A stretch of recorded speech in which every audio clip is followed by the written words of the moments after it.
Սիրելի հետևորդներ, սիրելի բաժանորդագիր, ոնց կցանկանաք, խնդրում եմ այս տեսանյութը դիտելուց հետո տարածեք այն կամ կիսվեք նրանով, եթե իհարկե կհամաձայնվեք այն բոլոր մտքերի հետ, որ կլսեք այս տեսանյութի մեջ, քանի որ այս տեսանյութը ունի հասցեատեր։ Դա Հայաստանի Հանրապետության ազգային ժողովում նստած մեր ընդդիմությունն է։ Ես ուզում եմ, որ ընդդիմությունը ստանա այս տեսանյութը, դիտեն այս տեսանյութը, քանի որ այս տեսանյութը նախագիծ է, որը որ ես ուզում եմ ուրեմն տալ մեր ընդդիմությանը եւ հույսով եմ, որ մեր ընդդիմությունը կվերցնի այս նախագիծը եւ կփորձի այն մտցնել ազգային ժողով եւ քննարկությունների միջոցով երևի կամ հույսով եմ մի օր այն կդառնա օրենք, եթե իրականում մեր ընդդիմությունը կամ հենց իշխող ուժը ուզում են, որ երկրում կամ պետության մեջ լինի դեմոկրատիա։ Եթե իրենք ուզում են իրականում չլինեն ուրեմն կոռուպցիոն մեխանիզմներ, չլինեն ոչ մի տեսակի խաբեություններ, նամանավանդ ամենակարևոր ժամանակահատվածում պետության կամ կառավարման, որը որ ընտրություններն են, ապա հենց իրենք կցանկանան, որ սա դառնա օրենք եւ մտնի օրենսգրքի մեջ այն, ինչ որ ես այսօր ուրեմն առաջ եմ քաշելու։ Եթե կհիշեք վերջին 36 տարիների մեջ մենք անընդհատ լսում ենք, որ մեկը մյուսին մեղադրում է կաշառք բաժանելու եւ նման տարբեր տեսակի ուրեմն գյադայությունների մեջ։ Մեկը մյուսին ասում է դու բենզին տվեցիր ժողովրդին, բրինձ բաժանեցիր, մյուսը կանսերվայա բաժանե, մյուսը գումարա բաժանե։ Սա խայտարակություն է ուղղակի, խայտարակությունը նաև այնը, որ մեր հասարակության մեջ կա մի շատ հաստ շերտ, այս շերտը իրոք շատ հաստ է, որ նրանք պատրաստ են 5, 10, 20 հազար դրամով վաճառել իրենց ապագան, վաճառել իրենց ուրեմն մյուս 4 տարիները կամ 8 տարիները, իսկ քաղաքական ուժերը, բոլոր այն մարդիկ, որոնք որ աթոռակռվի մեջ են, միշտ մշտական ունեն այս հաստ շերտին իրենց հետևի գրպանում, հենց որ իրենց պետք է ընտրությունները մոտենում են, նրանք միանգամից սկսում են աշխատացնել այս հաստ շերտին։ Այս նույն շերտը նաև գոյություն ունի Ամերիկայի Միացյալ Նահանգներում։ Դեմոկրատները մշտական սևամորթներին եւ լատինոներին պահում են աղքատության ծայրահեղ պայմաններում եւ հենց ընտրություններից առաջ սկսում են մի երկու փոքր կտոր միս գցել նրանց դեմ։ Նույն բանը տեղի է ունենում Հայաստանում ամեն անգամ։ Ես առաջարկում եմ մի բան, որը վերջ կդնի այս կոռուպցիային։ Եթե դուք իրոք ուզում եք կոռուպցիայի դեմ պայքարել, ես առաջարկում եմ հետևյալը։ Ուրեմն բոլոր պետություններում եւ սա ապացուցված է Ամերիկայի գաղտնի ծառայությունների կողմից եւ սրա համար նրանք անգամ տերմինոլոգիա ունեն։ Իրենք բոլոր պետությունների սովորական մարդկանց շերտերին անվանում են useful idiots, այսինքն օգտագործվող իդիոտներ, նրանք պետքական իդիոտներ են։ Մեր երկրում useful idiot-ները այդ շերտը, դա հենց Նիկոլի այս ընտրող շերտն է։ Սրանք հենց հասարակության այն շերտն են, որի մասին Ամերիկայի հատուկ ծառայությունները տերմին ունեն, useful idiot։ Սա եթե նկատել եք մի շերտ է, որը այնքան պրոպագանդայի տակ մնացած մի շերտ է, որ իրենց մոտ ձևավորվել է Stockholm syndrome։ Stockholm syndrome-ը այն սինդրոմն է, որ դու քեզ ճնշող, քեզ վրա ուժ գործադրող, քեզ ծեծող, քեզ ջարդող, քեզ կողոպտող, քեզ գողացող պատվալներում պահող, ինչ որ մտքներովդ կանցնի, դու սկսում ես ձեռք բերել կամ քեզ մոտ սկսվում է ձևավորվել համակրանք այդ մարդու նկատմամբ։ Դա ասենք կարող է լինի մի մարդ, կարող է լինի մի փոքր խումբ, բայց դու որպես մարդ սկսում ես ձևավորել քո մեջ ինչ որ շատ խորը համակրանք այն մարդու նկատմամբ, որը որ քեզ իրականում ճնշման եւ տերորի մեջ է պահում։ Եթե ուշադրություն դարձրել եք Նիկոլի ընտրող այս հաստ շերտի մոտ եւ այս պահին անգամ այդ շերտից մեծ մասը թեքվել է դեպի ընդդիմություն, բայց Նիկոլը քանի որ անցած երկու անգամ իրականում այդ շերտը իր համար էր ընտրության դուրս եկել, այս անգամ նա նորից օգտագործեց այդ շերտին, բայց ես հավատացնում եմ ձեզ, որ այդ շերտի մեծ մասը այս անգամ ընտրել էր ընդդիմությանը, բայց Նիկոլա նորից օգտագործեց, դրա համար գիշերով դուրս եկավ, որպեսզի ոչ մեկ էլ չկարողանա ձեն հանի, ինքը իրեն հաղթող ճանաչեց, դա ուղղակի մեսեջ էր բոլոր այն մարդկանց, որ ձեններդ կտրեք, ես հաղթել եմ, թե չէ հիմա ուղարկում եմ, ուրեմն ներքին զորքերին ձեր վրա, տերորի միջոցով նա հաղթեց, բոլորս էլ գիտենք դա, եւ Գագիկ Ծառուկյանի մանդատները գողացավ, ոնց որ տեսնում եք, սա ուղղակի տերորի միջոցով ընտրություն հաղթել էր։ Դա հաղթել չի, դա տերորով գողանալ է, բայց եթե ուշադրություն դարձրած լինեք այդ շերտի, նրանց կոմենտների, ես որովհետև հազարներով կոմենտներ եմ կարդում, ես ձեզ կատակ չեմ անում, ես շատ մեծ ծավալի գործ եմ անում, ես կոմենտներ եմ կարդում, տեսնում եմ, այս մարդկանց մոտ իրականում կա Ստոկհոլմ սինդրոմ, այս մարդկանց մոտ մեծ համակրանք կա թուրքերի նկատմամբ, ես ձեզ իրականում բան եմ ասում, ես ձեզ կարող եմ ցույց տալ կոմենտները, որոնք որ պահել եմ, ափսոս դեռ չգիտեմ ոնց են էկրանների վրա նաև բաներ ցույց տալի, որովհետև ես նոր եմ սկսել սա ուրեմն տեսանյութեր պատրաստել եւ հեսա շուտով ավելի կատարելագործեմ, ժամանակ չի լինում, որ նստեմ սրանով զբաղվեմ, ես ավելի զբաղվում եմ ավելի էական բաներով, բայց կսկսեմ ցույց տալ, թե ես ինչեր եմ գտնում, ես գտնում եմ մարդկանց եւ նրանց անուն ազգանուններով պահում եմ շատերինը, որ ցույց տամ, թե ինչեր եմ տեսնում, այս մարդիկ ունեն մեծ համակրանք թուրքերի նկատմամբ, քանի որ տարիներով թուրքերը եղել են շատ առեղծվածային իրենց համար, հասկանում եք, իսկ սա շատ պարապ մի կոնտինգենտ է, շատ պարապ շերտ է, նամանավանդ կանանց, եւ իրենց մոտ ձևավորվել է ինչ-որ մի առեղծված թուրքերի հետ կապված, ինչ-որ մի թաբու է, հասկանում եք, թաբուն գիտեք, չէ՞ ինչ է թաբու, որ իրենք, եթե չգիտեք, տաբուն ենա, որ քո մշակույթի մեջ, քո կյանքի մեջ չկա որոշակի բան, ինչ-որ մի բան, որ դու չունես քո մշակույթի մեջ, բայց ուրիշը ունի եւ քեզ համար դա մեծ հետաքրքրություն է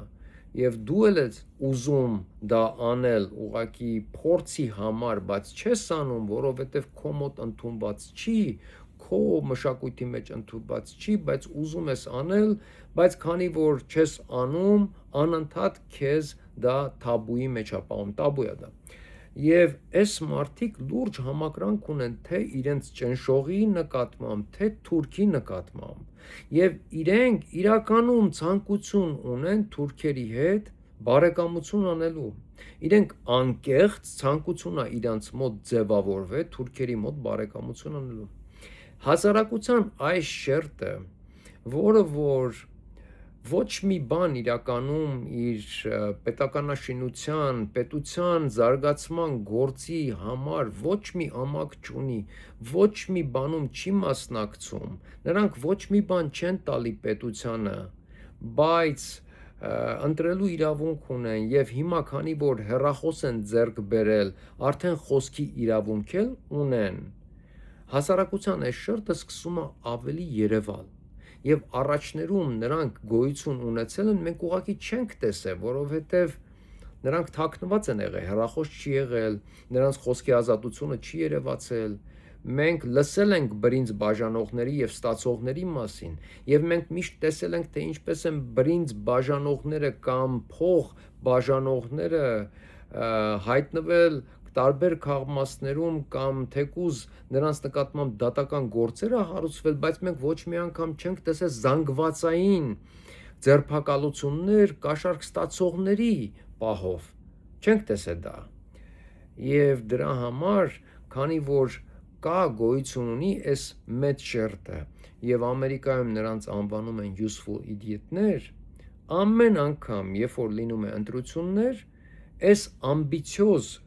մարդիկ, որոնք որ աթոռակռվի մեջ են իրենց ամբողջ կյանքում, իրենք միշտ օգտագործում են այս շերտին եւ միշտ օգտագործելու են։ Քանի այս շերտը գոյություն ունի, այնքան գոյություն է ունենալու կոռուպցիան։ Եվ այս շերտը գոյություն ունենալու է։ Խնդիրը այն է, որ այս շերտը մեր պետության մեջ եւ մեր ազգի մեջ ոչ միայն շատ հաստ է, այլ նաեւ մի ուրիշ կատեգորիայի ոչ ինֆորմացված։ Եթե նրանք անգամ ինֆորմացված են, նրանց ինֆորմացիան դա ուրեմն տեղի է ունեցել պրոպագանդայի միջոցով եւ նրանց ինֆորմացիան այնքան աղավաղված է։ Պատկերացրեք, որ ես Ազատություն ռադիոկայանի ուրեմն մի հոդվածի տակ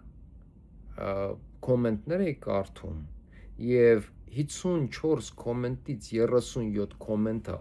Ազատություն ռադիոկայանի ուրեմն այդ տեսանյութի տակ նրանք մեղադրում էին Ազատություն ռադիոկայանին ռուսական պրոպագանդա տարածելու համար։ Դուք հասկանում եք, սա ինչ կատեգորիայի անտեղյակ շերտ է։ Ազատություն ռադիոկայանը Ռուսաստանի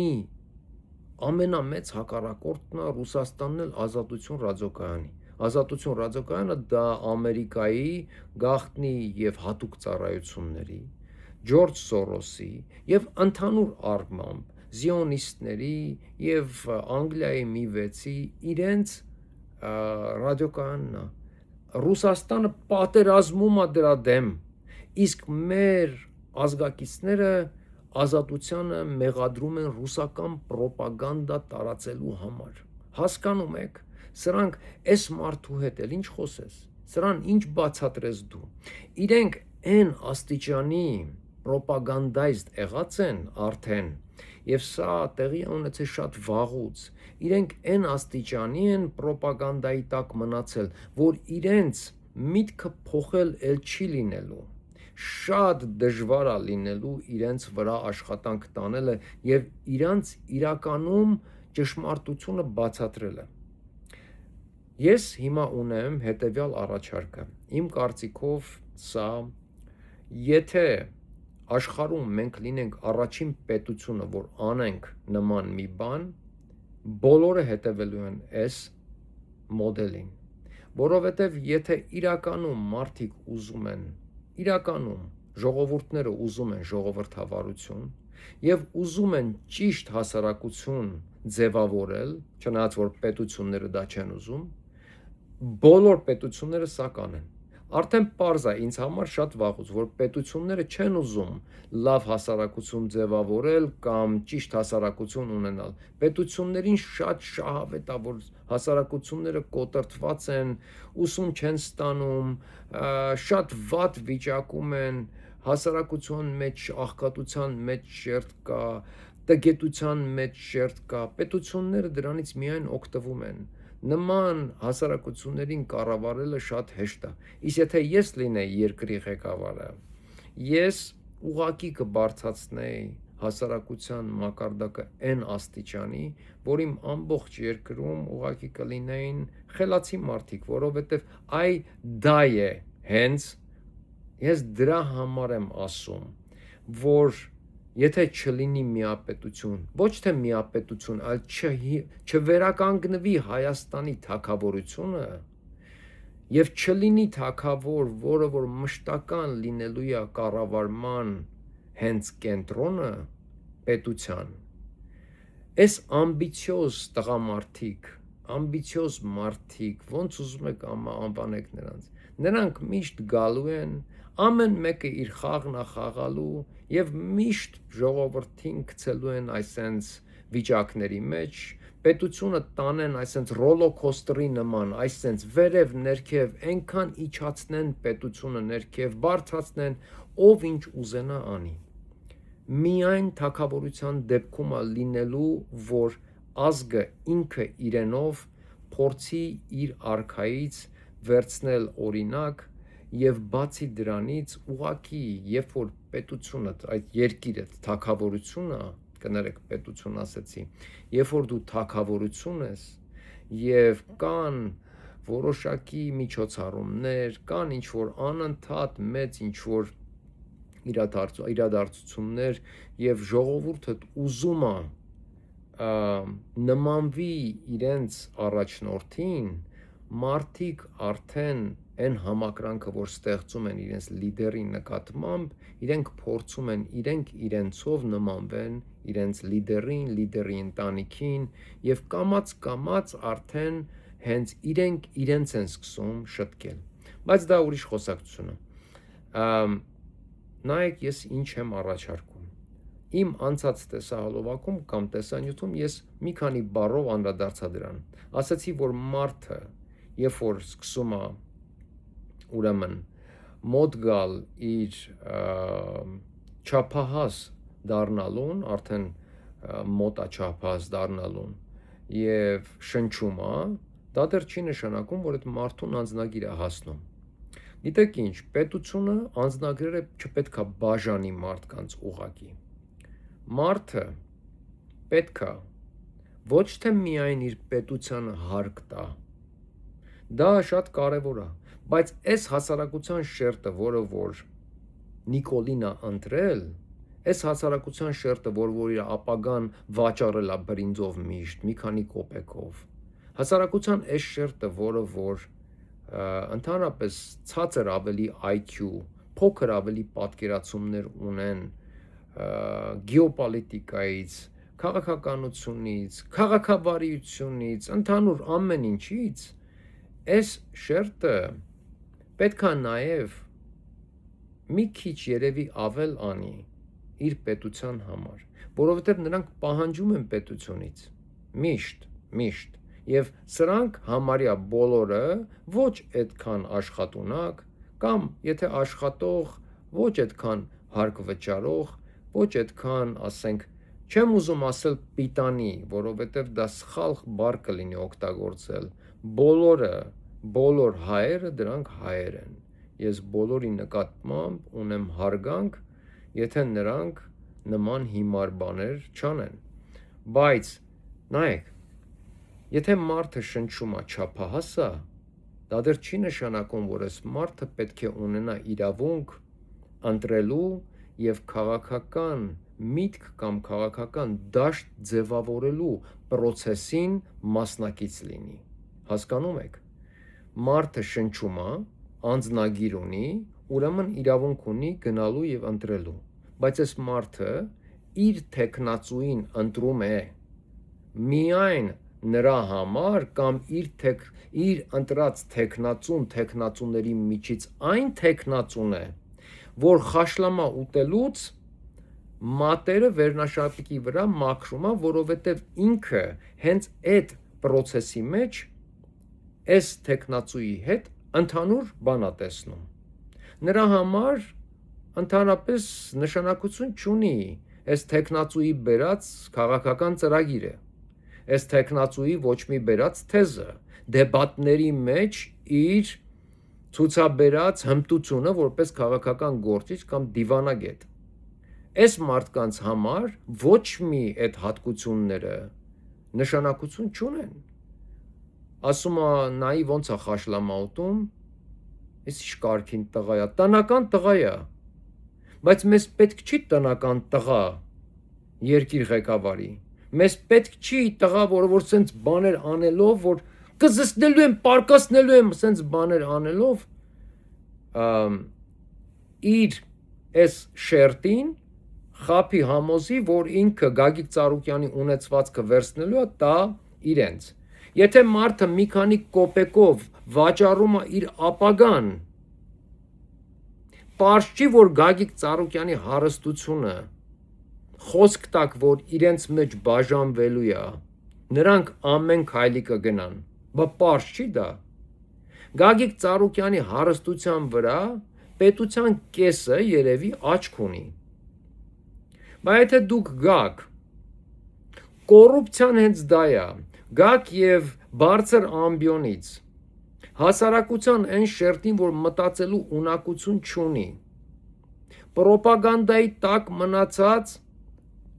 ազատության ռադիոկայանին մեղադրում է ռուսական պրոպագանդայի մեջ։ Մարդիկ գաղափար չունեն զիոնիզմը ինչ է, չգիտեն Ամերիկան որտեղ է, մենակ գիտեն, որ ընդեղից փող է գալի։ Ոչ մի բան չեն հասկանում գլոբալ ոչ մի process-ի մասին, ոչ մի բան չգիտեն Davos-ի մասին, ոչ մի բան չգիտեն World Economic Forum-ի մասին, չգիտեն, եթե իրենց մոտ ասում ես Klaus Schwab-ը ասեց, որ քանդելու ենք այս Կովկասը, ասենք, ինքը կասի ով, որ ասես Yuval Harari-ն ասեց, որ պետքա սենց անենք, էդ էլ չգիտի, այս մարդը ոչ մի բանից տեղյակ չի, բայց այս մարդը ունի անձնագիր, շնչում է, ֆիզիկապես կարա հասնի ընտրատեղամաս և ընտրի։ Եվ իր քանակը, իր նմանների քանակը ահռելի մեծ է։ Իսկ ինչքանով է դա արդար, որ հասարակության մյուս շերտը 20%-ը, որը որ աշխատող, մտածող, ընտանիք ստեղծող, հարկ տվող, աշխատատեղեր ստեղծող, փոքր բիզնեսի տերեր, ակադեմիկոսներ, ֆիզիկոսներ, դերասաններ, հենց ամբողջ ազգի են անգլերեն ասում են կրեմը, բա այդ մարդիկ ինչ անեն, իրենք որակն են, նրանք քանակն են, ընտրությունների մեջ թիվն է կարևոր, դա նշանակում է, որ անընդհատ քանակը որակին հաղթելու է, և ամեն անգամ մանիպուլացնել այս քանակին, տարբեր միջոցներով, թե վախացնելով, թե 10,000 դրամ բաժանելով, բրինձով, պատերազմով վախացնելով, ամեն մեկը մի տարբեր մեթոդով, 36 տարի եկել է այս շերտին անընդհատ բերել է ընտրությունների, քանակով եկել են իրենց անձնագրերով և մասնակցել են ընտրությունների, ընտրել են իրենց ուզածին ասենք, իսկ հասարակության են ամենակարևոր շերտերը, որոնք որ հասարակության շարժիչն են, նրանք 4-ից 8 տարի քաշել են սրանց բերած ողբերգությունը, բա լավ մենք ինչ անենք, ասենք ինձ նման մարդիկ կան, մարդիկ, որոնք որ մտածելու ունակություն ունեն, ամեն ինչը տեսնում են, մենք ինֆորմացված մարդիկ ենք, որ կարող ենք լուսավորել ազգի այդ շերտի ուղեղները, բայց մեզ թույլ չի տալացվում դա անել, չէ, երբ որ դուս ենք գալի լուսավորելու, ասում եք չէ մի լուսավորեք, որովհետև դրանք մեզ պետք են, դուք ուզում եք անընդհատ այդ քանակը ապահովեք որակի հաշվին, բա լավ ես որակը, հիմա դու կանգնած այդտեղ ամբիոնից ասում ես ինձ ժողովուրդը մանդատ տվեք, քվե տվեք, մենք 8 տարվա մեջ արդեն այնքան ենք դա լսել, ականջներից մեջ մազոլ է եղել, այնքան եմ դա լսել ես, որ քեզ տվել են ուրեմն որոշիչ այդ օֆիսը, որ բան կարաս որոշես դու, ես չեմ հավատում, որ նման բան կա, այս անգամ դու չես ստացել դա Նիկոլ Փաշինյան, բայց ասենք թե, առանց անգամ ստանալու դու գողացել ես և հիմա վայելում ես դա, ճիշտ է, բա հասարակության այս շերտը ինչ անի, դու ասում ես ես ազգի կողմից եմ խոսում, ես այդ ազգի մի մասնիկն եմ, ես այդ ազգի անդամն եմ, ինձ նման 100,000-ներով կան, եթե ոչ միլիոններով, սփռված ամբողջ աշխարհով, որովհետև նորից եմ կրկնում, Հայաստանի Հանրապետությունը միայն Հայաստանաբնակ հայերի համար չի, Հայաստանի Հանրապետությունը դա չգրված օրենք է, որ պատկանում է ամբողջ հայությանը, մենք դա իմացել ենք Սփյուռքի ձևավորման ժամանակվանից, և ոչ մեկ դա չի փոխելու, ուզում ես դու հավ լինելով հնդու հավի ձու ածի, դա չի փոխվելու Նիկոլ Փաշինյան, Չի փոխվելու դա, եւ վերջ։ Սփյուռքը կա, լինելու է։ Դուք անցողիկ երևույթներ եք, սփյուռքը չի անցնելու։ Եվ շուտով մեծ հայրենադարձություն է սկսելու։ Ես դա ձեզ խոսք եմ տալի, դուք կտեսնեք։ Շուտով ինչ հայրենադարձություն է սկսելու։ Բայց մենք ինչ անենք։ Անընդհատ ակնարկում եք, որ դուք ունեք ժողովրդի քվեն եւ դուք կարող եք որոշումներ կայացնել, ասենք յուրաքանչյուր որոշում, որը մենք իմ նման մարդիկ ընդդիմություն են եւ մենք դեմ ենք ձեր բոլոր որոշումներին, բոլոր, որովհետեւ նրանք բոլորը հայկական են եւ մենք չենք կարող ոչ մի բան անել, քանի որ դուք մեծամասնությունը տարել եւ խաբել եք։ Դե սա արդեն պարզ է դառնում, որ սա արդար տարբերակ չի, արդար ճանապարհ չի։ Եթե մենք ժողովրդավարություն ենք ուզում, դեմոկրատիա եւ արդար կարգեր ենք ուզում, կոռումպացված համակարգերի դեմ ենք պատերազմում, ուրեմն պետքա փոխվի այս համակարգը։ Ուրեմն պետքա ընտրության կամ ընտրությունների ամբողջ համակարգը փոխվի, ոնց է տեղի ունենում ընտրությունները, սխեման, կամ պետքա անձնագրային համակարգը փոխվի։ Իմ առաջարկը հետևյալն է։ Մարդը, երբ որ եկավ անձնագիր ստանալու ժամանակը, նա գնում է անձնագրի քննություն տալու։ Նա տալիս է քննություն։ Ըստ իր քննության որոշվում է, թե ասենք 3 կամ 4 տեսակի անձնագրերից որ տեսակի անձնագիրն է ստանում այս տվյալ քաղաքացին։ Առաջին անձնագիրը, ասենք սպիտակ անձնագիրն է։ Սպիտակ անձնագիրը, երբ որ քննությունը տալիս է եւ իր գիտելիքների բազան, իր ինֆորմացված լինելու մակարդակը, իր հայացքները, իր մտածելակերպը, իր գրել կարդալ իմանալու կամ յուրաքանչյուր բոլոր IQ թեստով, եթե այս մարդը չունի գաղափար, անգամ իր կողքերը ինչ է կատարվում, ինքը իր փողոցից դուրս ոչ մի բան չգիտի եւ ինքը իր ամբողջ կյանքը ապրել է ուրեմն բիսեդկայի մակարդակի խոսակցություններով, այս մարդը իրավունք չունի քաղաքական դաշտ եւ քաղաքական միտք ձևավորելու process-ի մեջ մասնակցություն ունենալու իրավունք չունի սա։ Կարող է այս մարդը մտավոր հետամնաց է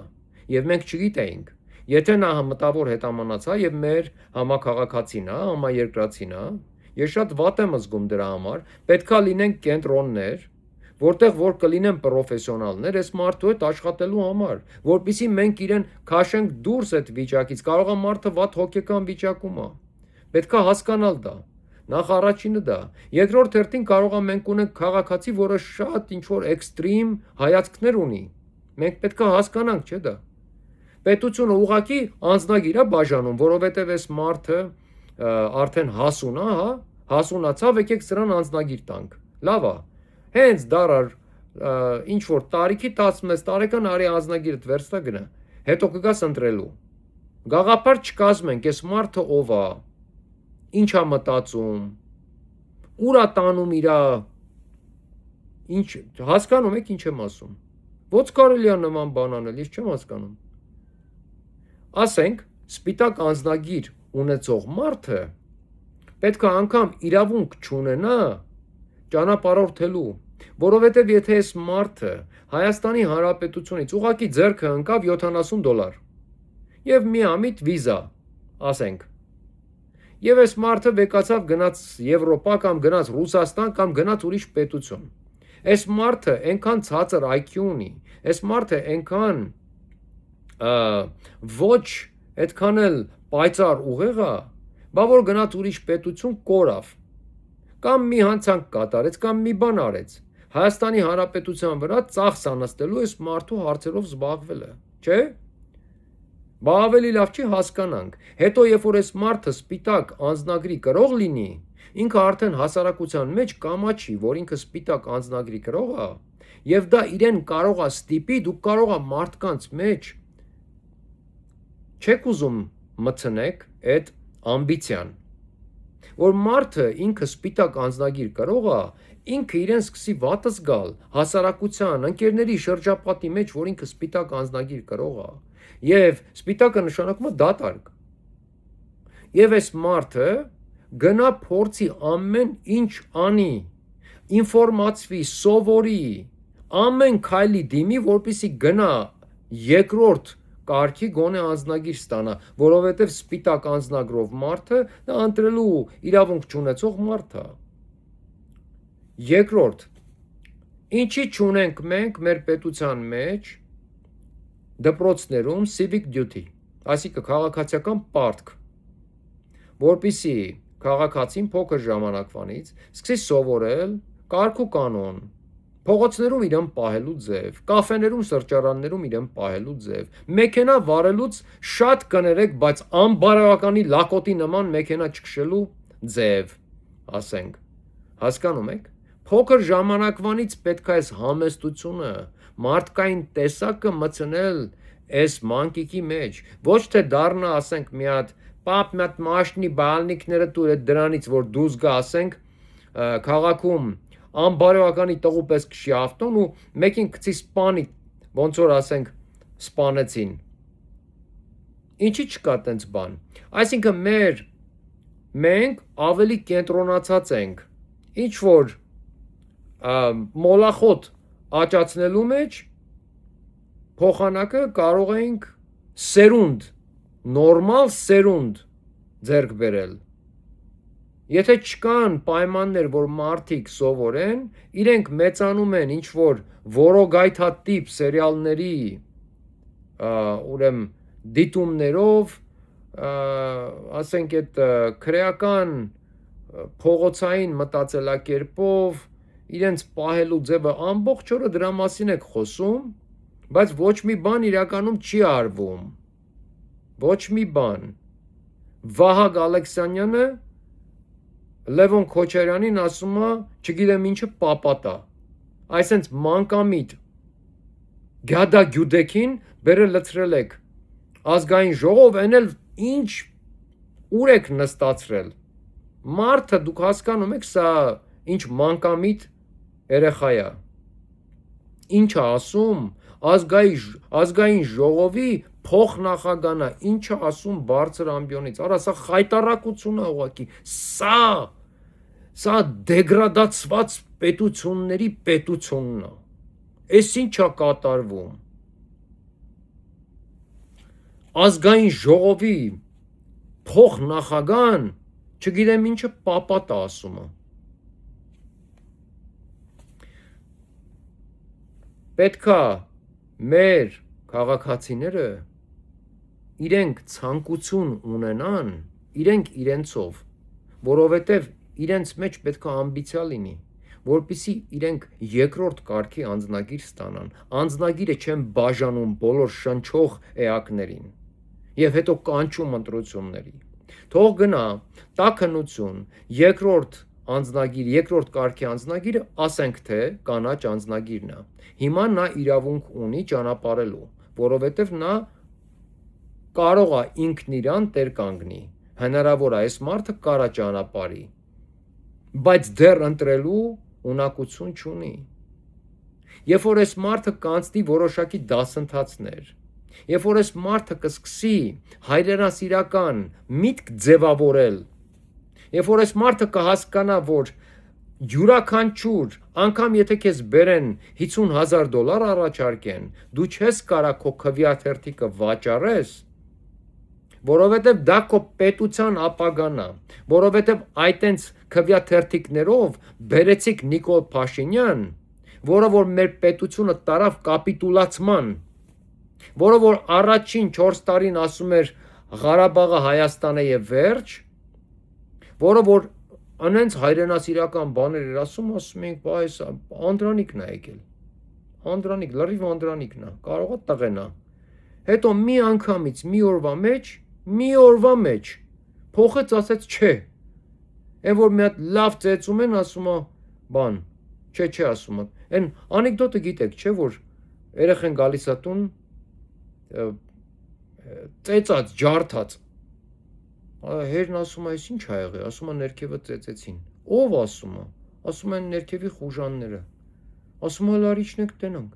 Իշնում են ունեն ցայթում հերը սենց ինքն է ջութակար է։ Անեց սա իշնում որ սա իշնելու է ներքև սաղին սատկասնի։ Գալիս ասում է տղաներ դուք եք ծեծեին տղային։ Ասում են հա։ Ասում են մի հատ է ծեծեք հələ։ Մի հատ էլ են ծեծում։ Նայում է ասում է տղա ջան գնացինք տուն, սրանք իրականում խուլիգաններ են։ Հասկանում եք։ Այս բայց ո՞նց եղավ, այդ մի հատ ծեծ կերար ու մի անգամից որոշեցիր որ Արցախը Ադրբեջանը եւ վերջ։ Հասկանում եք մենք ինչ կատեգորիայի հետ կապ ունենք։ Սրանք ընտրել են մի մարդու, որը մի անգամ ծեծուցելով, որի անցած ճանապարհը ամբողջ կյանքի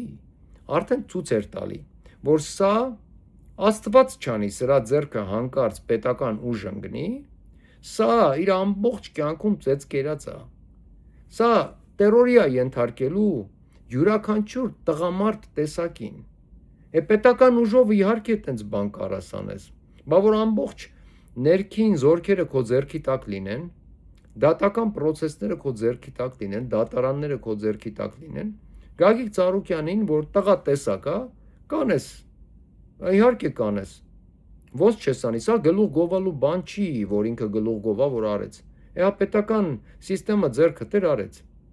հələ մի հատ ասենք մի 15 տարի առաջ, գնայր նեմեց ռուբոյին, փորձեիր, մի հատ տենց բան անեիր, գնայր անեիր, էլի մի հատ անեիր, տենայ, էլի, երբ որ չկար ձեռքդ, պետական ուժ, գնայր մի հատ ռուբոյին տենց բան անեիր, ես տենայ, և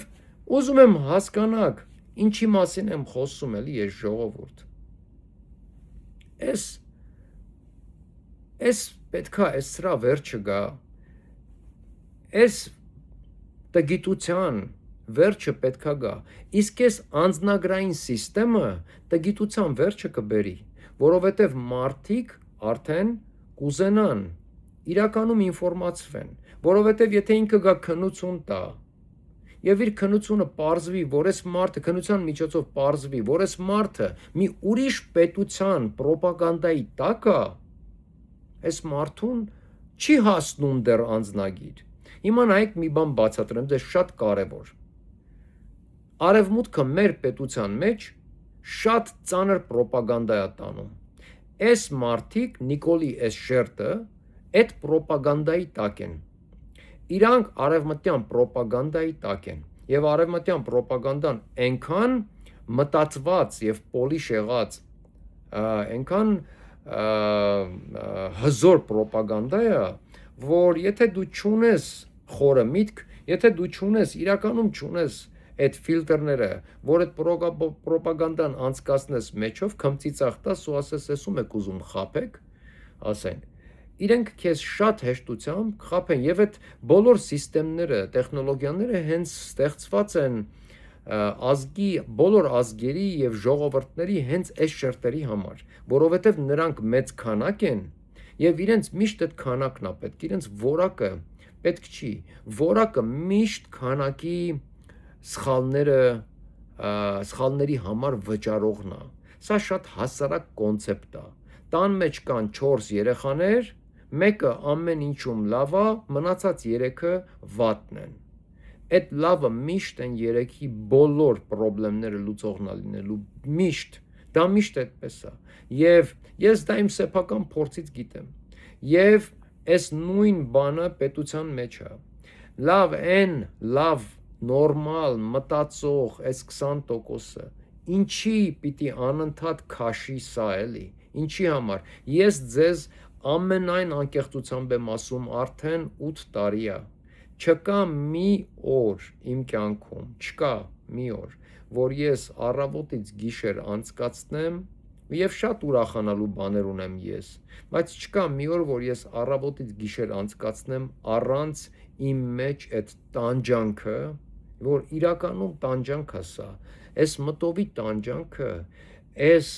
մտածմունքը անընդհատ իմ պետության իմ ազգի, իմ տեսակի մասին, այս կորուստները չեմ կարողանում։ Ես իրականում եմ ասում ձեզ, շատ կամքի ուժ ունեմ, ահավոր կամքի ուժ ունեմ, ահավոր, և անցել եմ շատ դժվար ճանապարհ իմ կյանքում, իրականում շատ դժվար ճանապարհ։ Ես բաներ կան իմ մասին, որ դեռ չեմ պատմել, որովհետև ես այդքան չեմ ուզում իմ մասին խոսել, բայց բաներ կան իմ մասին, որ դեռ չեմ պատմել, եւ կպատմեմ, որովհետև ես շատ ավելի կուզենամ, որ դուք ինձնից լսեք այդ ամեն ինչը, քան ուրիշներից։ Ինչ որ վատ բաներ չեն, բայց ես կուզենամ ամեն ինչը դուք ինձնից լսեք, քան ուրիշներից, որովհետև ես գիտեմ, որ գալու է այդ օրը, որ բոլոր այն մարդկանց, որոնք ինձ ճանաչել են իմ կյանքում, բոլորին ինչ որ ձևով գտնելու են եւ հարցեր տան իմ մասին։ Ես գիտեմ, որ այդ օրը գալու է, բայց ես ոչ մի գրամ մտածելու բան չունեմ, որովհետև ես իմ կյանքը այնպես եմ ապրել, որ չկա մի մարդ, որի մասին կարա բացասական եւ կեղտոտ մի բան ասի։ Չկա նման մարդ։ Ես իմ կյանքը ապրել եմ լիովին, ապրել եմ մաքուր, ապրել եմ ճիշտ, դպրոցի տարիներից ապրել եմ ճիշտ։ Դա կհիշեն ձեր կողմից, շատերիդ կողմից, ամբողջ ազգի կողմից ճանաչված, շատ ճանաչված մարդիկ, որովհետև շատ ճանաչված մարդիկ կան, որոնց դուք բոլորդ գիտեք, որ իմ ընկերներն են եղել մեծանալուց, իրենցից, մարդկանցից, որոնք հեղինակություն ունեն։ Այսինքն այս բոլոր մարդիկ ինչ որ ունեն ասելու, չի կարող լինել մի մարդ, որ կարա իմ նկատմամբ մի բան ունենալ կամ վատ բացասական բան ասի, որովհետև ես ոչ մի վատ բան ոչ մեկին չեմ արել։ Այսինքն ես իմ ամբողջ կյանքը նորմալ ապրել եմ։ Եվ իմ կամքի ուժը այնքան մեծ է։ Ես շատ մեծ կամքի ուժ եմ ձեռք բերել, բայց այդ կամքի ուժ ունենալով հանդերձ չեմ կարողանում հանգստացնեմ ինքս իմ մեջ այս նյարդացությունը, այս ներվայնացածությունը, այս երկիրը կորցնելու ցավը չի անցնում։ Ամեն րոպե ես մտածում եմ Նիկոլ Փաշինյանի ամեն վարկյանը, րոպեն չէ, վարկյանը, ամեն վարկյանը այդ աթոռի վրա, դա արհավիրք է իմ պետության ազգի եւ մեր ապագայի համար։ Դա աղետ է եւ արհավիրք։ Նիկոլ Փաշինյանը իր էությամբ եւ իր այն գործով եւ այն պլաններով, որ ինքն է իր ամբողջ էությամբ, ոչ թե անձի էությամբ, այլ իր ամբողջ քաղաքական եւ ապագայի հետ կապված պլանների էությամբ, նրա բերած աղետը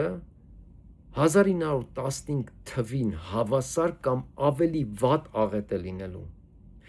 Ես 100%-ով եմ դրա մեջ։ Դրա համար նրա ամեն մի վարկյանը այս աթոռի վրա ուղղակի արհավիրք է հայ ազգի համար ամեն ուր, ոչ թե միայն Հայաստանի Հանրապետությունում, որովհետև ես համոզված եմ, որ գալիս է այդ օրը, որ հայերը ուզենալու են բոլորով իրար հետ վերադառնան Հայաստան, եւ չի լինելու Հայաստան, որ հետ վերադառնան, չի լինելու։ Եվ եթե չլինի մեր երկիրը, որ իներցիայով մի կերպ հասել է սրան, սա իներցիա է, սա ֆիզիկայի օրենք է, մենք պետք է որ գոյություն չունենայինք էլ, բայց մենք գոյություն ունենք ֆիզիկայի օրենքով։ Եվ չգիտեմ ուրիշ ինչ աստվածային ինչ որ ուժ կա, որ մի կերպ մեզ պահել է։ Ունենալով մեր կողքերը այսքան թշնամիներ, մեծ թշնամիներ եւ ամենամեծ թշնամին մեջը հենց երկրի, որպես պետության գլուխ, ես զարմանում եմ, որ մենք դեռ կանք եւ 100%-ով գիտեմ, որ չենք լինելու։ Լավ, հետ գնանք մի պահ այդ բանին, ես երկրորդ անձնագրի մասին եմ խոսում, ասենք կանաչ անձնագիրը, մարդը ստացավ կանաչ անձնագիրը։ Այս մարդը պետք է հասկանա, մեր պետության ընկերները ովքեր են, այս պահին Արևմտյան պրոպագանդան մեր երկրում է արդեն երկար տարիներ է եւ արևմտյան պրոպագանդան այս մարդկանց ուղեղները կերել է, չկա այնտեղ ուղեղ, էլ չկա, շատ դժվար է այս մարդկանց հետ վերելը, բայց արևմտյան պրոպագանդան ինչի է այս մարդկանց ուղեղները կերել, որովհետեւ իրենք իրենց շահի համար, իրենք իրենց պետության շահերի համար, իրենք իրենց պետության պետական պարտքերի հետագայում մարման պլանների համար, իրենք միայն իրենց շահերից բխող հարցերի համար մեր ազգին, հայերին, Հայաստանի Հանրապետությունում պրոպագանդայի միջոցով խաբել են եւ հանել են ուղիղ Հայաստանի Հանրապետության եւ հայ ազգի օրգանիկ եւ միակ ճիշտ բարեկամի Ռուսաստանի դեմ։ Իրենք Ռուսաստանի հետ խնդիր ունեն, մենք չունենք Ռուսաստանի հետ խնդիր։ Խնդիրը մեր Ռուսաստանի հետ խնդիրը, եթե սկսել է 2018 թվականին, շատ մարդիկ ինձ ասում են, բա Ռուսաստանը մեզ մեջքից խփեց։ Ես էլ ասում եմ ձեզ, մինչև 2018 թվականը Ռուսաստանը մեզ մեջքից խփել է, չէ, Ռուսաստանը մեզ փրկել է մի քանի անգամ Թուրքիայի հարձակումից անգամ։ Դա ամենամեծ, ոնց կարելի է դա մոռանալ։ Ռուսաստանը մեզ մինչև 2018 թիվը չի խփել, բայց երբ որ 2018 թվին Ռուսաստանում նստած նայում են, թե ինչպես է Հայաստանի Հանրապետությունում ժողովրդի 85%-ը դուրս գալիս Սորոսյան հեղափոխության կողմնակից որպես, դա նշանակում է Ռուսաստանի դեմ հեղափոխություն։ Երբ որ իրանք նստած նայում են, նստած իրենց հատուկ ծառայությունները, իրենց պրեզիդենտը, իրենց դեպուտատները, իրենց օլիգարխիան նստած նայում են, որ իրենց եղբայրական պետությունը, որ 3 եղբայրական պետություն էր, եւ իրենք պատրաստ էին այդ ժողովրդի եւ պետության համար շատ բաներ անել, մի օրվա մեջ գլխի վրա շուռ եկան եւ դուրս եկան եւ հակառուսական հեղափոխություն են անում։ Բա դուք չեք հասկանում, որ դա հակառուսական հեղափոխություն է։ Դուք չգիտեիք, որ առանժվի հեղափոխությունները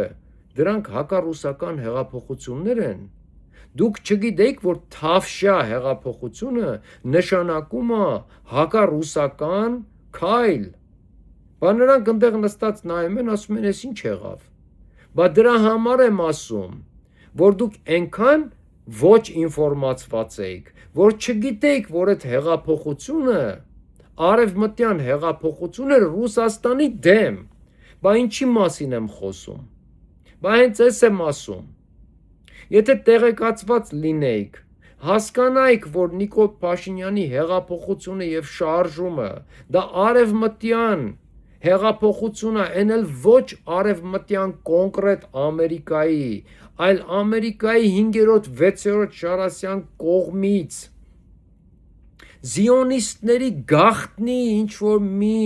համագործակցության ստվերային կառավարման կողմից ուրեմն կազմակերպած հեղափոխություն, որ միանգամից ուղիղ հարված Ռուսաստանին։ Բա որ դուք տեղեկացված լինեիք, ես իմ ժողովրդի մասին չեմ խոսում, որոնք ինձ են հետևում, նրանք գիտեն դա։ Բա որ դուք մի քիչ տեղեկացված լինեիք, արդեն կանաչ անձնագիրը անցած լինեիք, 3-րդ անձնագրի վրա լինեիք ձեր, տեղեկացված աշխարից, տեղեկացված ձեր կողքերից, հասկանալով, որ Հայաստանի Հանրապետությունը միայն ձեր կվարտիրան, մեկ էլ ձեր պադեզդը չի, դա մինչև Տիգրանաշենը եւ դրանից դուրս անգամ, մինչև Ղարաբաղը եւ անգամ դրանից դուրս, եթե հասկանայիք դա, դուք հո չեք գնա Նիկոլ Փաշինյանի հետ ու փողոցներում խորոված անեիք, անգամ խալատներով, բիգուդիներով դուրս գայիք փողոց, ենք անեք, խառնվել իրար, որ Հիսուսն եկել է։ Հասկանում եք։ Բայց դրա համար Ռուսաստանը ասեց, «Էս ինչ արեցիք մեր հետ»։ Բայց ինչի՞ սենց բան արեցիք մեր նկատմամբ։ Մենք ձեզ ինչ էինք արել։ Հետո էլ ասում եք Ռուսաստանը մեզ մեջքից խփեց, բայց դուք եք առաջինը Ռուսաստանին մեջքից խփել։ Դրանից հետո Ռուսաստանը պատերազմի 44 օրյա 4-րդ օրը առաջարկեց պատերազմը կանգնեցնի։ Ախր ժողովուրդ ջան, ես պրո-ռուսական չեմ, Ես ուղղակի ռեալիստ եմ, ես ուղղակի ճշտի կողմնակից եմ, ես ուղղակի փաստ եմ արձանագրում։ Երբ որ փաստը արձանագրում ես, եւ այդ փաստի մեջ ճիշտը Ռուսաստանի կողմն է անգնում, քեզ ասում են դու հակահայկական ես, պրո-ռուսական ես։ Ոչ, երբ որ ես ասում եմ, այ Լևոն Տեր-Պետրոսյանը իր կառավարման տարիներին այս ինչ մի բանը ճիշտ է արել։ Դա դեռ չի նշանակում, որ ես Լևոն Տեր-Պետրոսյանի կողմնակից եմ, բայց բոլորը չեն կարա վատը լինեն եւ բոլորը չեն կարա լավը լինեն, պետք է ռեալիստ լինել։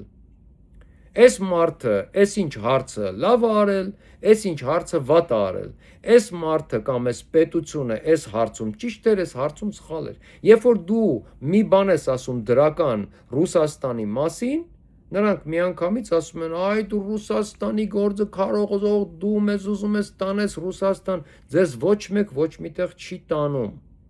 Հենց այդ սահմանափակ գաղափարն է, որ մեզ թողել է այս փակուղու մեջ,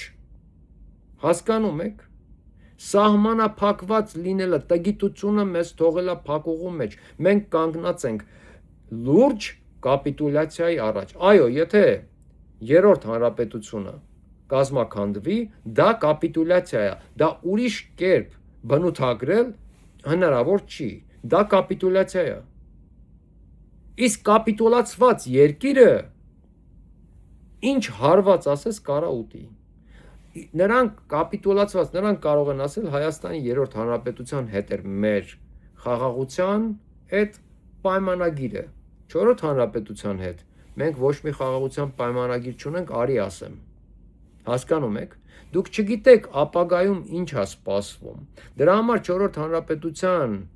կազմավորման, որ ասում է Չորրորդ հանրապետությունը արդեն կազմավորված է եւ վերջ, վաղն էլ կասի կազմավորված չի եւ վերջ, ոնց որ ասեց Ղարաբաղը։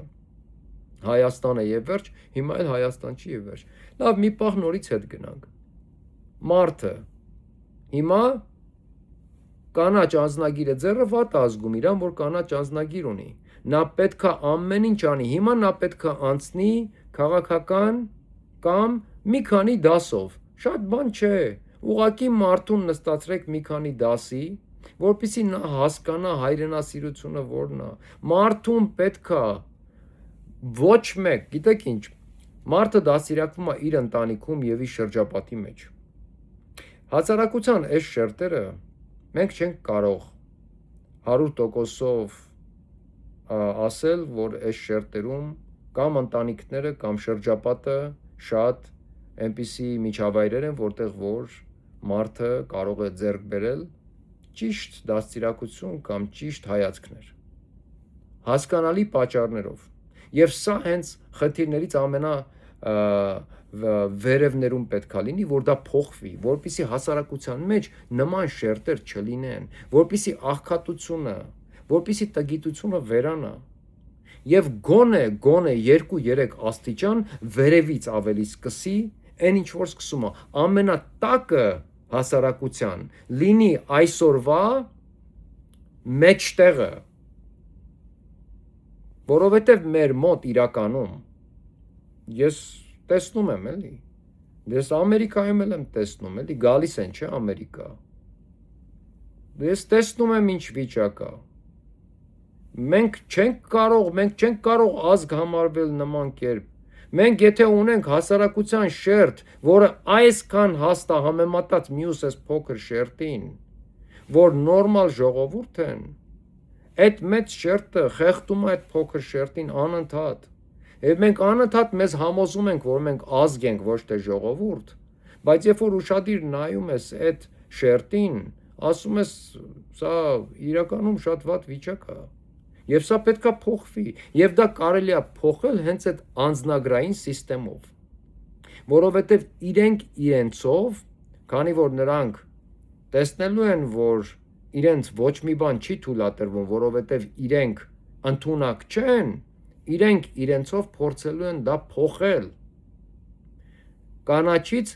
դեպի գնան կապուտի, կապուտից դեպի, ասենք, կարմիրի, կարմիրը ամենաբարձրն է։ Դուք հասկանում եք, մենք կորցրեցինք 36 տարվա մեջ, մենք կորցրեցինք մեր հասարակության այն ամենալավ շերտերին, նրանք թողեցին երկրից գնացին։ Շատ մտավորականներ, շատ մտածող, խորը մտածող, մեր մարդկային կապիտալի հարստությունը թողեց երկիրը լքեց։ Այսօր Հայաստանում կան շատ խելացի, նորմալ մարդիկ, բայց ինչ վիճակում են նրանք։ Ինչքան նորմալ մարդ կա, կրթություն ստացած, ինչքան նորմալ մարդիկ կան, դաստիարակություն ստացած, կրթություն ստացած, պարյադշտի մարդիկ, ինչքան կան։ Բայց այդ մարդիկ ֆինանսապես ապահովված են, երևի ոչ։ Եթե հնարավորություն ունենային, նրանք է դուրս կգային։ Եվ այս մարդիկ արդեն հոգնել են, որովհետև հոգնել են, որ փոփոխություն չի լինում։ Դուք անընդհատ գալիս եք ձեր սեփական ամբիցիաները հոգալու համար, օգտագործում եք հասարակության այս ներքևի շերտին։ Այս ցածր IQ ունեցող եւ թող իրենք թող նեղանան, ում որ ասում եմ, նեղանում են, թող նեղանան։ Ավելի լավ է նեղանան եւ գնան փորձեն փոխել դա։ Ցածր IQ ունեցող, շատ սահմանափակ հայացքներ ունեցող այս շերտերին օգտագործելով ավելի այն հասարակության շարժիչ շերտի վրա, եւ այդ սևերի սպիտակների ամբողջ պատմությունը հենց դա էր։ Նույն բանը Նիկոլ Փաշինյանը, երբ որ ասում է, ես ունեմ ժողովրդի քվեն ու մանդատը, ինքը իր նկատի չունի մեր ժողովրդի, ինքը իր նկատի չունի իմ տեսակի, քո տեսակի, ինքը իր նկատի ունի հասարակության հենց այդ շերտը, որ պատրաստ էր 10,000, 20,000 դրամով, ամենաշատը 5,000-ով էլ ծախելու իր ապագան, իր պետության ապագան, բայց այս անգամ, քանի որ Նիկոլը իրանց ավելի մեծ բաներ խոսք տվե, Գագիկ Ծառուկյանի հարստությունը, Ռոբերտ Քոչարյանի հարստությունը, իրենք որոշեցին, որ իրենք գնալու են այդ ճանապարհով, ոչ այն։ Երբ որ նա խոսում է հասարակության եւ ժողովրդի մասին, նա խոսում է հասարակության այդ մասին, այդ շերտի մասին, ոչ թե իմ ու քո, որովհետեւ եթե նկատել եք, վերջին 8 տարվա մեջ հասարակության իմ շերտը, ձեր շերտը եւ շարժիչ շերտը ընդհանրապես ոչ մի տեսակի ռեպրեզենտացիա չունի։ Մեզ ոչ մեկ ռեպրեզենտ չի անում։ Մենք չունենք ղեկավարություն։ Դուք նկատել եք, որ մենք մեր շերտը չունի ղեկավարություն։ Արդեն 8 տարի է։ Մենք չունենք ղեկավարություն, որին կարանք դիմենք ինչ որ մի հարցով։ Դուք նկատել եք դա։ Դուք ձեզ այդ հարցը տվել եք։ Ես ունեմ ղեկավարություն։ Հա, պետությունը ասում է, ինքը ղեկավարն է։ Պետության մեջ կա մի մարդ, որը ասում է, ես այս պետության ղեկավարն եմ։ Բայց ես չեմ մտրել այս մարդուն։ Բայց այս մարդու բոլոր բերած թեզերը, բոլոր առաջարկությունները, այս մարդու անգամ ամեն մի բառը հակասում է իմ բոլոր գաղափարներին, հայացքներին, մտքերին եւ պատկերացումներին իմ ապագայի մասին։ Ոնց կարող եմ ես համարել այս մարդուն որպես իմ ղեկավար։ Ես եթե չեմ կարող այս մարդուն համարել իմ ղեկավար, ինքնըստինքյան ես չեմ կարող դիմել ոչ այս մարդուն, ոչ իր կառավարությանը, ոչ մի հարցում որպես այս պետության քաղաքացի։ Այսինքն 8 տարի է դուք չունեք ոչ մեկ, որ ձեզ ներկայացնում է։ Դուք ներկայացուցիչ չունեք, վերջացավ։ Այսինքն 8 տարի հայ ազգի մի մեծ հատված ապրել է առանց ներկայացության։ Ոնց կարա սենց բան լինի։ Սա պետքա փոխվի։ Եվ այս անձնագրային սիստեմը ամենաճիշտ սիստեմն է լինելու։ Հավատացեք, եթե ձեզ անգամ Եթե դուք այս նախագիծը քաշեք եւ բերեք մցնեք ազգային ժողով եւ անգամ Եվրոպայից ձեզ քննադատեն դրա համար, որտեղ մարդու իրավունքները չգիտես ինչ։ Ուրեմն թող Եվրոպան գա մի 2 միլիարդ փող տրամադրի, որպեսզի մենք կարողանանք մեր հասարակությանը հանենք այս դեգրադացված վիճակից, որովհետև իրենց պրոպագանդայի պատճառով է, իրենց պրոպագանդայի, որը որ կապ չուներ մեր ոչ ազգի հետ, ոչ պետության, իրենք մեր ազգին եւ պետությանը ուղակի օգտագործել են Ռուսաստանի նկատմամբ իրենց թիրախի համար, վերջացավ։ Ուրեմն հիմա թող բերեն 2 միլիարդ դոլար փող տրամադրեն, որպեսզի մենք մեր ազգին այդ շերտին կարողանանք հետ հանենք այդ Ստոկհոլմ սինդրոմի մեջից, որովհետև Նիկոլի գնալուց հետո դուք պատկերացնում եք մենք ինչ ենք ունենալու, հա? Մենք ունենալու ենք հասարակություն, որտեղ որ 20%-ը 12 տարի կատաղություն իր մեջ հավաքած ապրելու է այն մյուս 80% ցածր IQ-ով այդ չեմ ուզում բառը անգամ օգտագործեմ, բայց զոմբիների ու ժեխերի հետ։ Դուք պատկերացնում եք, դուք ձեր երբ որ պետությունը քարոքանդ լինի, 4-րդ հանրապետությունը չստացվի, որովհետև չի ստացվելու։ Դուք պատկերացնում եք ինչա լինելու։ Մենք պարակտումից չենք կարողանալու դուրս գանք։ Դրա համար ինձ թվում է, եթե իրենք անգամ բողոքեն դրա համար, հետո իրենք են անելու հենց դա, որովհետև իրենց պետություններում էմիգրացիայի այն արդեն քանակ կա, որոնք որ շուտով ստանալու են անձնագրեր Եվրոպայում, ամենուր, եւ այդ անձնագրերով այս մարդիկ նույն բանն են անելու իրենց գլխին, ինչ որ իրենք բերեցին մեր գլխին։ Եվ երրորդ անձնագրի դեպքում, արդեն կապուտ անձնագրի, քաղաքացին պետքա շրջանառություն կատարի մի հատ իր պետության միջով։ Յուրաքանչյուր հայ պետքա ամբողջ Հայաստանի տարածքով ճանապարհորդի, թեկուզ պետական ավտոբուսներով, պետքա ճանապարհորդի, պետքա տեսնի, որ Տիգրանաշենում ընտանիքները ապրում են նույն կերպ, ոնց որ ինքն է ապրում իր տան մեջ, որ Տիգրանաշենում մի հատ կին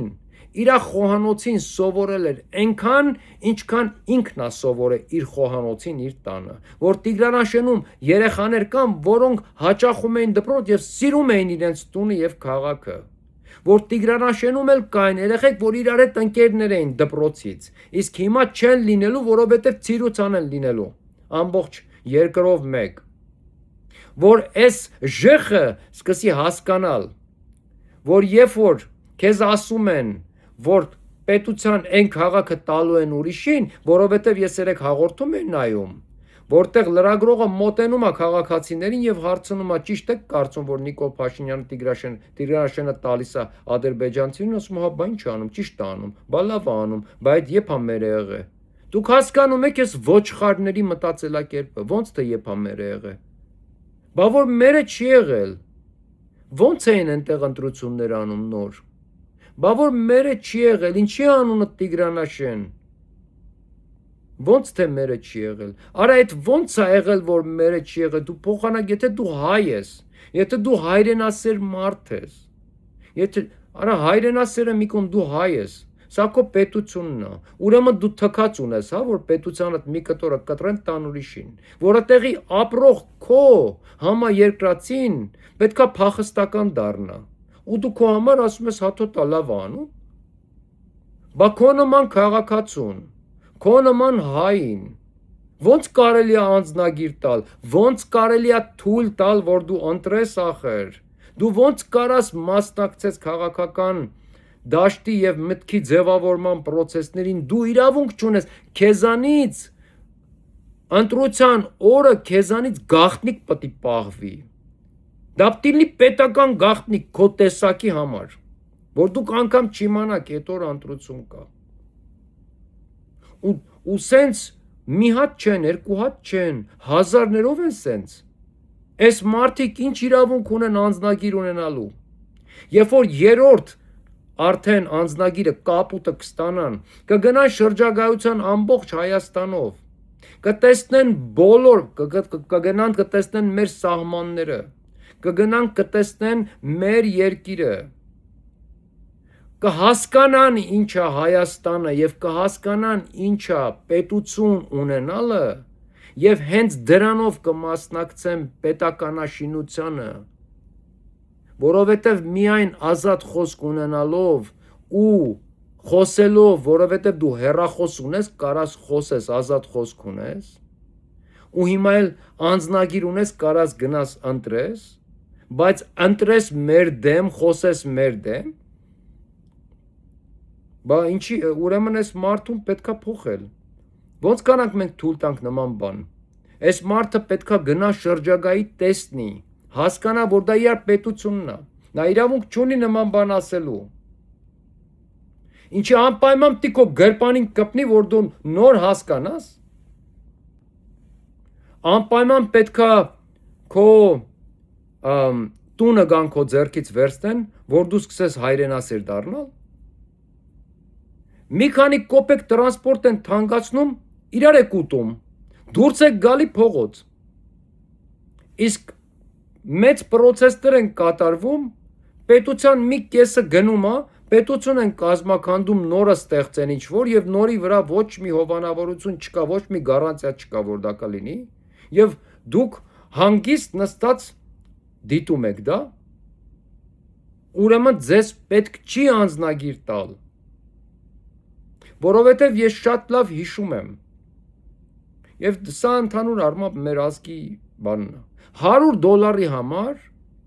սպանություններ են եղել Հայաստանում, $100 համար, $1000 համար շատ ավելի մեծ սպանություններ, աղբերներ են իրար սպանել անգամ գումարի համար, մենք քանի անգամ ենք ունեցել դեպքեր մեր երկրում, որ մեր պետության մեջ վերջին 20 տարվա մեջ, որ ինչ որ մի կենցաղային հարցով միտինգներ են եղել, ինչ որ մի բանի թանկացման համար միտինգներ են եղել, քանի անգամ, հենց անձնականին է հասնում, նոր տագնապա սկսում, սա զարմանալի բան է, իմ անձնականին չի հասել, ես Հայաստանում ոչ մի կալվածք չունեմ, ոչ մի տուն չունեմ, ոչ մեքենա ունեմ, ոչ մի բան չունեմ ես Հայաստանում, ոչ մի բան, ես մի գերեզման ունեմ Հայաստանում, վերջ, եւ այս իմ կռիվը ինչի համար է, եւ տեսեք ինչն է խնդիրը նա է, այս էլի այս տեսանյութը շատ երկար է, խնդիրը նա է, ժողովուրդ ջան, որ մենք անընդհատ ասում ենք, անընդհատ խոսում ենք, ինձ ասում են մի բան առաջարկի,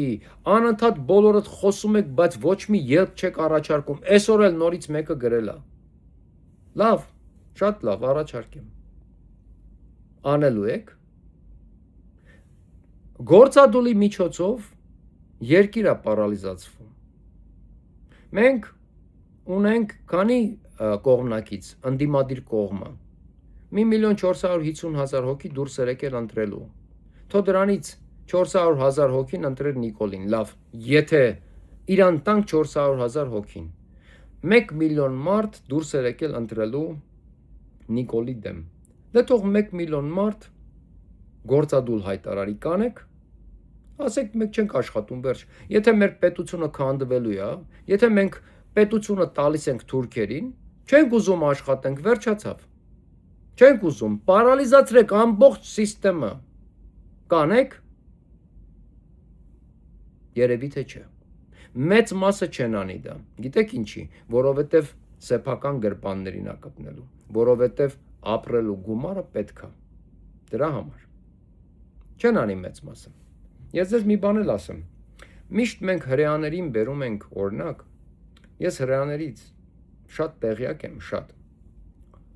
հրեաները իրենց մտածող, իրենց խորը միտք ունեցող մարդկանց մտածող տեսակին շատ են գնահատում, իրոք շատ են գնահատում, իրենք մեծարում են իրենց մտածողներին։ Իրենց մտածողները մեծ մասամբ իրենց ռաբայներն են։ Բայց բացի ռաբայներից կան իրանց մոտ հասարակության շերտերը,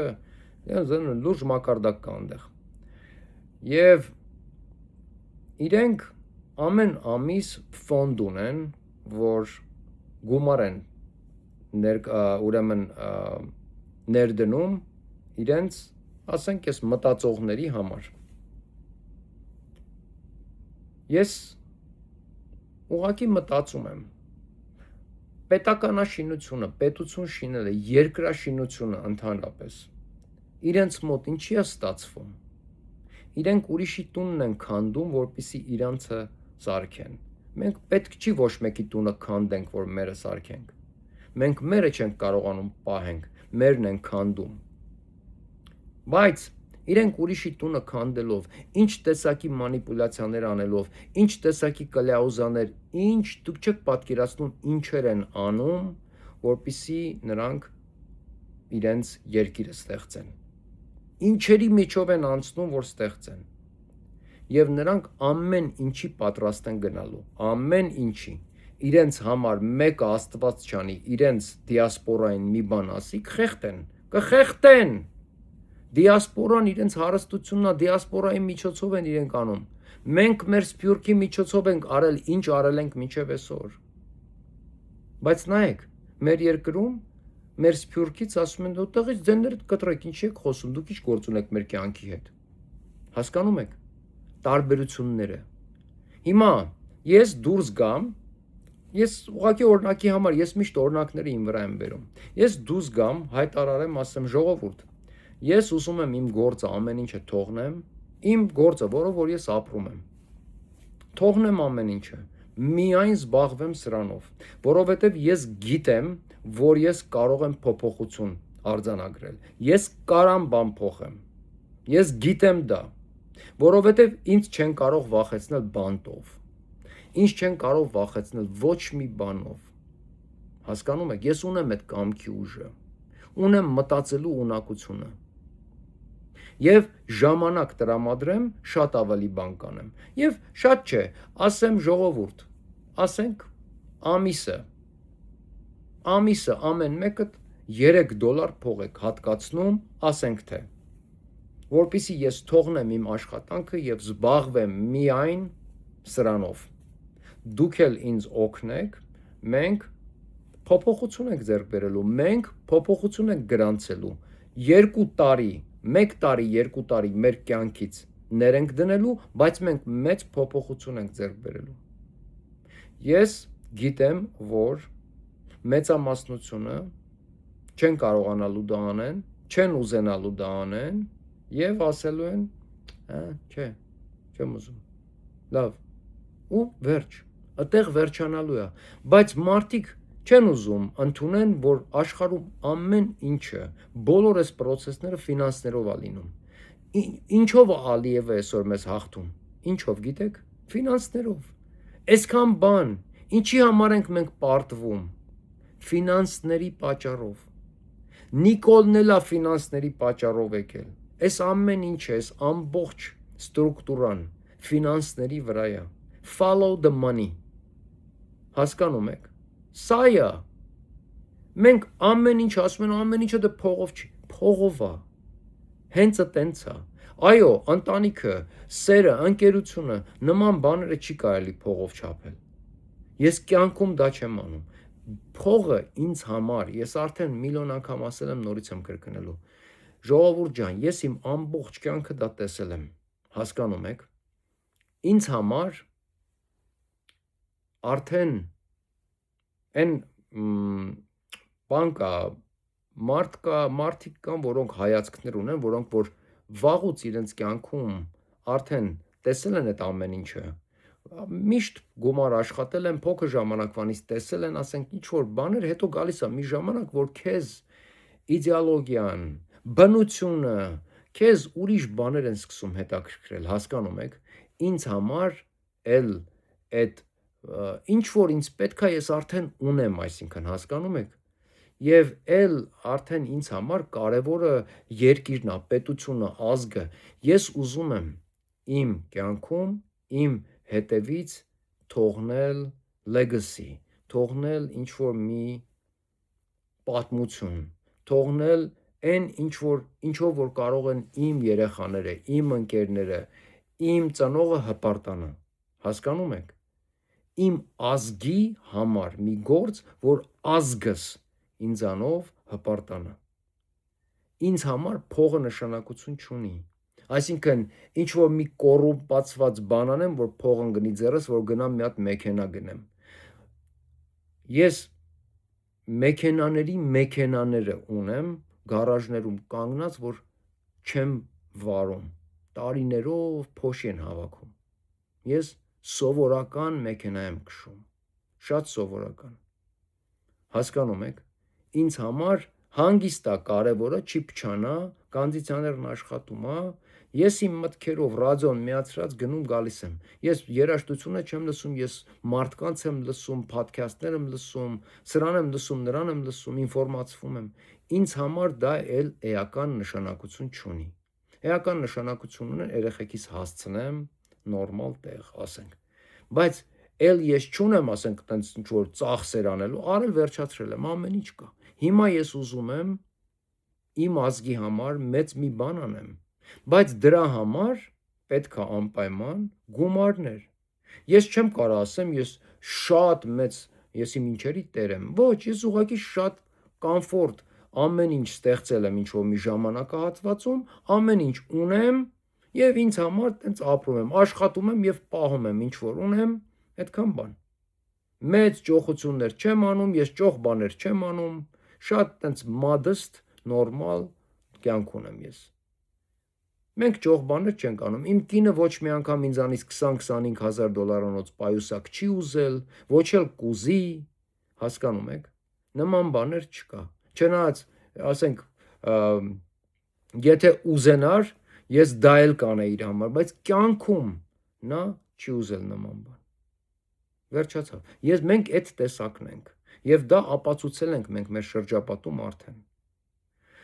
մեզ պետք չի նման բաներ, այսինքն ես ուղղակի ուզում եմ լավ գործ անել, բայց դրա համար էլ չէ գումար պետք, և մեր մոտ չկա այդ գաղափարը, մեր մոտ չկա այդ, որ եկեք գիտեք ինչ անենք, եկենք մեր մտածողներին օգնենք, եկեք ամեն ինչով կանգնենք իրենց հետևում, թող այդ մարդիկ մի բան անեն մեզ համար, չկա, այ տեսեք մի բան, օրինակ բերեմ, Գագիկ Ծառուկյանը մոռացվեց, մի ամիս չի անցել, մեկը խոսում է Գագիկ Ծառուկյանի մասին, ես չեմ լսում ինչ-որ շատ մարդ խոսի Գագիկ Ծառուկյանի մասին, առաջին մի շաբաթը դուրս եկան, ահագին, կռիվ արեցին այդ իր աշխատողները, բան հետո վերջ, մարեց խոսակցությունը, ոնց որ մոռացվեր մարդը, ես ամեն օր մտածում եմ Գագիկ Ծառուկյանի մասին, ես չեմ տեսել Գագիկ Ծառուկյանին ինչ-որ մի բան գողանալուց, հասկանում եք, որ ասում են Գագիկ Ծառուկյանը միլիոններ տարավ, այսօր ոնց որ Նիկոլ Փաշինյանը Լևոն Քոչարյանին ասում է դուք միլիոնատեր եք, ոնց եք միլիոնատեր, այո, Լևոն Քոչարյանը այսօր ինչ որ ասեց, ընդեղից շատ ճիշտ ասեց Նիկոլ Փաշինյանին, ես Լևոն Քոչարյանի կողմնակից չեմ, ոչ էլ իր հոր կողմնակից եմ, բայց ինչ որ այսօր ասեց, ճիշտ ասեց դուք ազդում եք պրոցեսների վրա, եթե իրականում գոյություն ունի տենց բան, որ ես միլիոնատեր եմ և իմ ունեցվածքը գողացված է, թողեք թող դատարանները պարզեն, դուք մի ազդեք այդ պրոցեսի վրա, դուք մի տերորի ենթարկեք, և Նիկոլ Փաշինյանն ասում է դուք ոնց եք միլիոնատեր, ես այսքան տարի է պաշտոնի եմ, ես միլիոնատեր չեմ, բայց դուք միլիոնատեր եք, այո Նիկոլ Փաշինյան, դու միլիոնատեր չես, դու միլիարդատեր ես, ճիշտ ես ասում, դու միլիոնատեր չես էլ, դու 100%-ով 7-ից 8 միլիարդ դոլար փող ունես, 100%-ով, և ես քանդելու եմ դա գտնեմ, դու ունես դա մի shell corporation-ների մեջ թաքցրած ինչ-որ միտեղ, այնքան տարբեր կորպորացիաների ու պետությունների մեջ է թաքցրած այդ փողը, որ ոչ մեկ չի գտնի, դուք 8-12 տարի այդ հենց Apple ժամացույցներով կգաք աշխատանքի, որովհետև դուք արևմտյան գծողների սիստեմը լավ կրկնօրինակել եք, կգաք աշխատանքի մի 8-12 տարի այտենց Apple ժամացույցներով, մտում դուք տենց հասարակ մարդիկ եք Իբր թե հետո, երբ որ կվերջանա այս ամեն ինչը, դուք կգնաք ձեր միլիարդները վայելելու։ Դուք բոլորդ ԿՊ-ից մուլտիմիլիոնատերեր եք, բոլորդ, բոլոր դոլարային մուլտիմիլիոնատերեր եք բոլորդ։ Իսկ դու Նիկոլ Փաշինյան կոնկրետ դու միլիարդատեր ես։ Ճիշտ ես ասում։ Համեմատած Լևոն Քոչարյանի դու միլիարդատեր ես։ Բայց ասածս ի՞նչն է։ Մարդիկ մոռացան ինչ որ էր Գագիկ Ծառուկյանը, ով որ բողոքներ ուներ նրա հանդեպ, ով որ սիրում էր, համակրանք ուներ, դա կապ չունի։ Խնդիրը գիտեք ինչումն է, որ մոռացվեց։ Ինչի համար մարդիկ դուրս չեն գալիս եւ ամեն օր պահանջեն, որ Գագիկ Ծառուկյանը հետ արձակվի։ Ինչի համար։ Հասկանում եք, սա մեր կողմնակից էր, չէ՞, Գագիկ Ծառուկյանը իր խմբով կողմնակից էր, այսինքն նրանք ապոզիցիա են, ճիշտ է։ Այսինքն մեր կողմից էր։ Կապ չունի, որ գաղափարների մի քիչ տարբերություն կա, ստիլի տարբերություն կա, հայացքների տարբերություն կա։ Խնդիրը այն է, որ իրենք մեր հետ կողմնակիցներ էին։ Ինչի համար մենք կռիվ չենք տալի էլ։ Չենք անում, որովհետև այտենց ենք մենք կորցնում։ Իրենք իրենց այդ տոլերանտ իրանց ասած վիճակով իրենցից մեկին մի բան լինի, 64 հոգով կհավաքեն իրենց ժեխին դուրս կգան փողոց, իսկ մեր մեջից մեկին մի բան լինի, մենք ուղակի մոռացանք, անցանք առաջ։ Ես չեմ մոռացել Գագիկ Ծառուկյանին, ես ամեն օր մտածում եմ նրա մասին, ամեն օր մտածում եմ այդ անարդար բանի մասին, որ իր նկատմամբ, եւ ամեն օր մտածում եմ ինչ կարելի է անել, որ Գագիկ Ծառուկյանի համար ավելի լավ լինի կամ ինչ որ ձևով այս մարդուն ազատենք, ինչ կարանք անենք։ Ամեն օր ոչ ճանաչում եմ մարդուն, ոչ է, բայց նա կողմնակից էր մեր հետ եւ ընդդիմադիր մեր թշնամու հետ։ Եվ սա իրականում թշնամի է։ Այդ դրա համար եմ ասում, մենք մտածողներին մեր լավ տեսակին ոչ մի անգամ շատ չենք գնահատում։ Դրա համար մեր լավ տեսակը թողնում նեղանում գնում է։ Մի քիչ անում է ինչ որ գործ, հետո ասում է, մեկա ոչ մի բան չի փոխվում, մեկա ոչ մեկ չի գնահատում, ուրեմն անցանք առաջ։ Հասկանում եք։ Այսենց։ Դրա համար եմ ասում։ Հիմա ես դուրս գամ, ասեմ, գիտեք ինչ, ահագին ժամանակ է տանում այս գործը։ Ես ամեն օր ահագին ժամանակ եմ անցկացնում այս տեսանյութերի վրա, հետո ահագին ժամանակ եմ անցկացնում, ասենք, ինֆորմացվելու վրա, ամբողջ օրը։ Հենց հիմա երեկոյան, ասենք, երեխաներից պիտի նստացնեի, մի քիչ օգնեի իրենց դասերի մեջ։ Կնոջս ասեցի, դու արա, ես գնացի, ես պետքա սա անեմ։ Ես եկա սա անելու։ Ինքն էլ հոգնած էր, ասեց, լավ էլի մի քիչ մի հետո արա էլի գիշերը, ասեցի գիշերը չեմ կարողանում, քոնը ստանում է, ես էլ եմ հոգնած։ Եկա, նստեցի սա անելու, օֆիս եկա, որ սա անեմ։ Հասկանում եք։ Ասենք մի քանի ժամանակ հետո ասեմ, ժողովուրդ, եկեք օգնեք, ես մենակ սա անեմ, էլի ուրիշ բանով չզբաղվեմ։ Իմ գործը թողնեմ, ես չեմ ուզում իմ գործով զբաղվեմ, ես հոգնել եմ, ես ուզում եմ կոնկրետ զբաղվեմ սրանով։ Ուզում եմ կոնկրետ կռվեմ, Նիկոլի, ես ուզում եմ դառնամ իրական ապոզիցիա։ Կօգնեք, ես համոզված եմ, որ շատերը կասեն փող ա ուզում, այդ ալնելու գաղափարը։ Հասկանում եք։ Դրա համար ոչ էլ կասեմ նման բան։ Ես ուղղակի օրինակը բերեցի։ Այդքան բան։ Ժողովուրդ, ինձ թվում է այս անձնագրային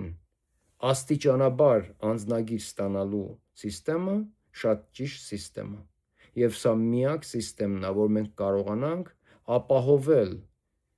մի կերպ ապահովել մի քիչ ավելի ինֆորմացված, ոչ տգետ հասարակություն եւ դրանով կարողանանք ապահովել ապագայի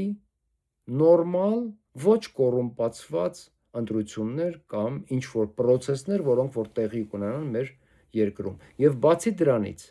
հավատացեք, որ այդ համակարգը նաեւ ժողովրդի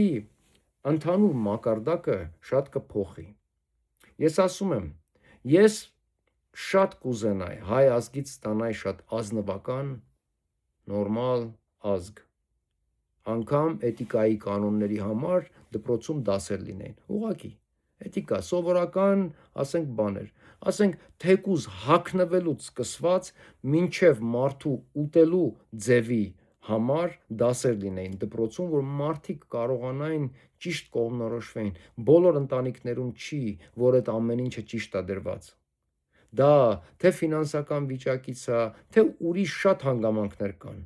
Ես չեմ ուզում դա օգտագործել այս ընտանիքների դեմ, այս մարդկանց դեմ։ Ես ուզում եմ օգնեմ այս մարդկանց։ Ես նրանց ձեռք չեմ առնում, չեմ փնովում, չեմ ուզում հարվածեմ, վերևից չեմ նայում նրանց։ Ոչ, ես ուզում եմ օգնեմ այս մարդկանց։ Ուզում եմ օգնության միջոցով հանեմ այդ վիճակից, հասկանում եք։ Ես ճիշտ է, նյարդանում եմ, ջղայնանում եմ, որ կա սենց բան անգամ, որտեվ հայը սենց չպետք լիներ։ Բայց չեմ ուզում վերևից ներքև նայելով սա անեմ, ավելի նախընտրում եմ օգնելով հանեմ այս մարդկանց այս վիճակից, փոխենք մեր ընդհանուր հասարակության պատկերը, որովհետև դա մեր հենց այդ մեր էլիտայի, մեր պետության այդ նորմալ շերտերի պատկերն է։ Ոնց որ ընտանիքի երեխաները ծնողների պատկերն են, նույն կերպ պետության նորմալ, այն ամենաբարձր խավի պատկերը դա հենց իրենց ներքևի խավերի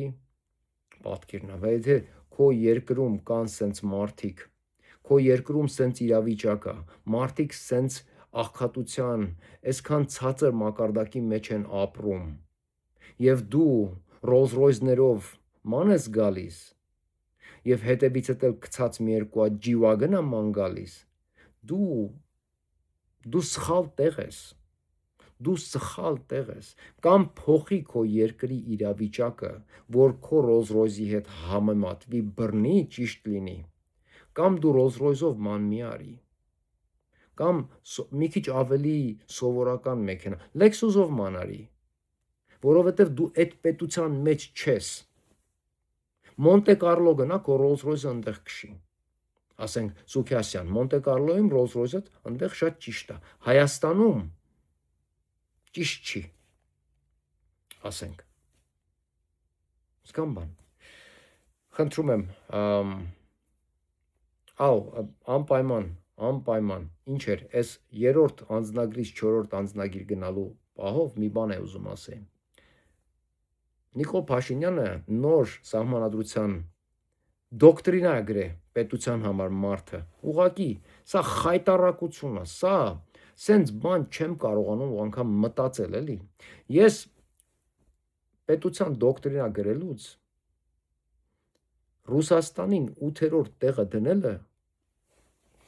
դու պետքա այնքան տհաս լնես, ընդհանուր էլի,